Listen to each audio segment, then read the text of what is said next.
اعوذ باللہ من الشیطان الرجیم بسم اللہ الرحمن الرحیم الحمد للہ رب العالمین بارئ الخلائق اجمعین باعث الانبیاء والمرسلین ثم الصلاة والسلام علی افضل الخلق محمد وآلہ الطیبین الطاہرین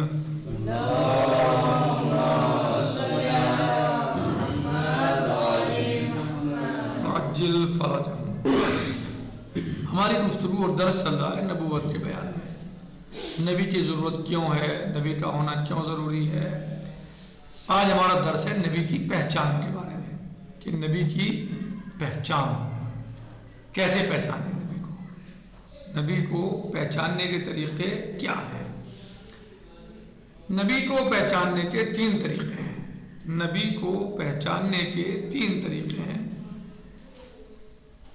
نمبر ایک، نبی کا صاحب معجزہ ہونا ضروری ہے۔ جو نبی ہے وہ صاحب معجزہ ہو، یعنی اس کے پاس معجزہ ہو، معجزہ دکھانے کی اس میں طاقت اور قوت اور صلاحیت ہو۔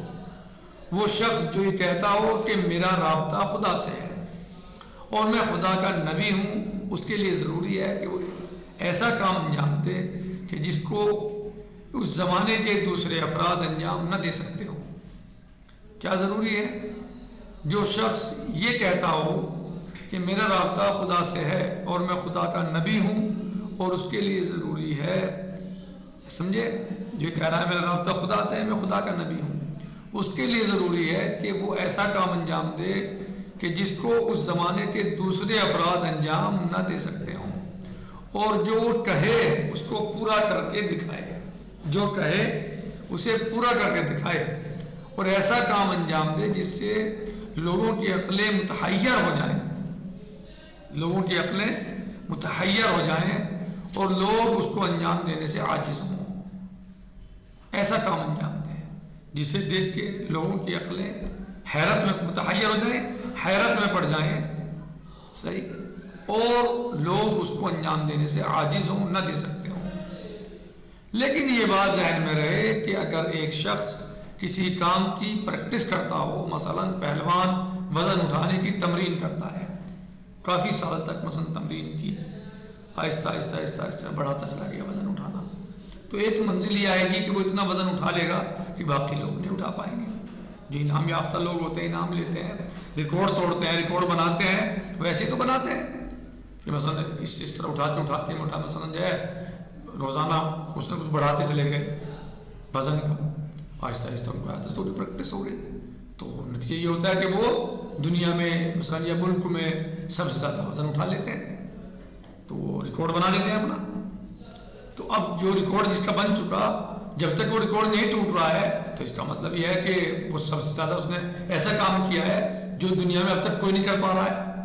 یہی تو ہے، اب تک مان لیجئے فرض کر لیں مثلا 50 کلو وزن کوئی اٹھا سکتا ہے، آج کوئی انسان آئے اور آ کے میں 51 کلو اٹھاؤں گا اور اٹھا کے دکھا دیا اس نے، تو اب یہ کیا کہا جائے گا ایسے کہ اس نے وہ کام کیا ہے جو اب تک کسی نے نہیں کیا، اتنا وزن اٹھایا ہے جتنا کسی نے نہیں اٹھایا۔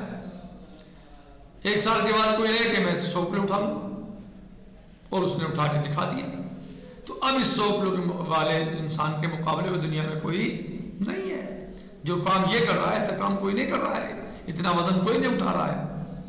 تو یہ لیکن آیا کیسے؟ یہ پریکٹس کے ذریعے، تمرین کے ذریعے سے آیا ہے، روزانہ اس نے پریکٹس کی ہے، تھوڑا تھوڑا تھوڑا بڑھاتا چلا گیا، تمرین کی ہے۔ لہذا تمرین کے ذریعے اگر ایسا ہوا ہے تو وہ مطلوب نہیں ہے، وہ مقصد نہیں ہے، کہنے بلکہ وہ تمرین اور پریکٹس کے ذریعے کام انجام کیا ہے کہ مثلا پہلوان وزن اٹھانے کی تمرین کرتا ہے اور وہ لوگوں سے زیادہ وزن اٹھاتا ہے، یعنی جو عام لوگ ہیں ان سے زیادہ وزن اٹھا لیتا ہے۔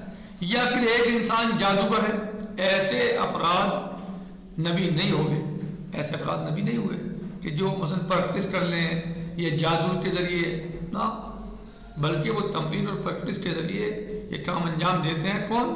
وزن اٹھانے والے پہلوان، یہ جادوگر جو کام انجام دیتے ہیں ایسے، تو جو سب لوگ انجام نہیں دے پاتے وہ جادو کے ذریعے انجام دے دیتے ہیں۔ تو نبی کا مسئلہ یہ نہیں ہے جیسا کہ حضرت صالح نبی علیہ السلام کے زمانے میں لوگ جمع ہو گئے اور آپ سے عرض کیا کہ اگر آپ اللہ کے نبی ہیں اور خدا کی قدرت آپ کے ساتھ ہے تو اس پہاڑ سے اونٹ نکال دیں. یہ جو پہاڑ ہم دیکھ رہے ہیں سامنے، آپ اس سے اونٹ جو ہے نکال دیں. تو ہم مان لیں گے آپ اللہ کے نبی ہیں، اللہ آپ کے ساتھ ہے، آپ کا اللہ سے رابطہ ہے، آپ اللہ کی طرف سے ہیں، اس کے نمائندے ہیں. یعنی یہ ایسی چیز تو تھی نہیں جس کی پریکٹس کی انہوں نے پہلے، بلکہ اچانک انہوں نے آئے لوگ اور کہا کہ اگر آپ نبی ہیں اور اپنے دعوے میں سچے ہیں تو یہ جو پہاڑ ہے سامنے اس سے آپ اونٹ نہیں نکال دیجیے. اچانک کا مسئلہ ہے ایک دم. حضرت صالح علیہ السلام نے یہ نہیں فرمایا کہ ٹھہرو میں پریکٹس کر لوں، ٹھہرو میں ذرا اس کی تمرین کر لوں، یہ نہیں فرمایا، بلکہ فوراً پہاڑ سے اونٹنی نکال دی. تو اس کا مطلب یہ نہیں جادو ہے، نہیں یہ تمرین کا مسئلہ ہے کہ جیسے پہلوان کر لیتا ہے، بلکہ یہ چونکہ پہاڑ سے اونٹنی نکالنے کا کیا مطلب ہے؟ پہاڑوں سے اونٹنی نکلتی گئی، کوئی نکال سکتا ہے دنیا میں پہاڑوں سے اونٹنی ہے؟ جب دنیا میں کوئی نہیں نکال سکتا پہاڑ سے اونٹنی، اس کا مطلب جو نکال دے تو وہ اللہ کا نمائندہ ہے. اور اس نے پریکٹس بھی نہیں کی، تمرین بھی نہیں کی، بہت زمانہ بھی نہیں اس نے مانگا. جیسے لوگوں نے کہا کہ اگر آپ اللہ کے نبی ہیں اور آپ کا اللہ سے رابطہ ہے، آپ اللہ کے نمائندے ہیں، اس کی طرف سے ہیں، تو اس پہاڑ سے اونٹنی نکال دیجیے. اور آپ نے نکال دی تو اس کا مطلب یہ ہے کہ آپ اللہ کے نبی ہیں. اسے کیا کہا جائے گا؟ معجزہ. یعنی ایسا کام کر کے دکھایا کہ جس سے لوگ عاجز ہوں، یعنی لوگ ایسا کام نہیں کر سکتے. پریکٹس کرنے والوں اور جادوگروں کا اصل مقصد دولت کمانا ہوتا ہے، لیکن نبی کا مقصد لوگوں کی ہدایت ہوتا ہے. وہ دولت نہیں مانگتا کسی سے، وہ کسی سے کوئی اس کا ہدف نہیں ہوتا، کوئی مقصد نہیں ہوتا اس کا، صرف یہ کہ لوگ ہدایت پا جائیں، بس یہ مقصد ہوتا ہے. اس لیے وہ ایسا کرتا ہے. اور ان کے قول و فعل سے بھی سمجھا جا سکتا ہے. یعنی یہ چیز، یہ بات جو ہے انبیاء علیہ السلام کے قول اور فعل سے سمجھی جا سکتی ہے کہ انہیں کوئی لالچ نہیں ہوتا دنیا کا، انہیں کسی سے چاہتا نہیں ہے، وہ تو صرف یہ چاہتے ہیں کہ لوگ ظلمت سے نکل کے روشنی میں آ جائے. پریکٹس کرنے والے اور جادوگر کبھی یہ نہیں کہتے کہ یہ عمل کوئی دوسرا نہیں کر سکتا ہے، لیکن کہہ رہے ہیں کہ لیکن اللہ کا نبی یہ کہتا ہے کہ عمل کوئی دوسرا انجام نہیں دے سکتا ہے. انبیاء کے معجزے میں اور جادوگروں کے جادو میں بہت فرق ہوتا ہے، جس کو انسان سمجھ لیتا ہے کہ یہ نبی ہے یا ساحر یا پریکٹس کرنے والا. ساحر یعنی جادوگر، ساحر یعنی جادوگر، جس سے سمجھ لیتا ہے انسان. یعنی انبیاء کے معجزے اور جادوگروں کے جادو میں یا پریکٹس کرنے والے پریکٹس میں بہت فرق ہوتا ہے. اس سے انسان سمجھ سکتا ہے، سمجھ لیتا ہے کہ یہ جادوگر ہے یا نبی یا مثلا پریکٹس کرنے والا. والحمدللہ رب العالمین.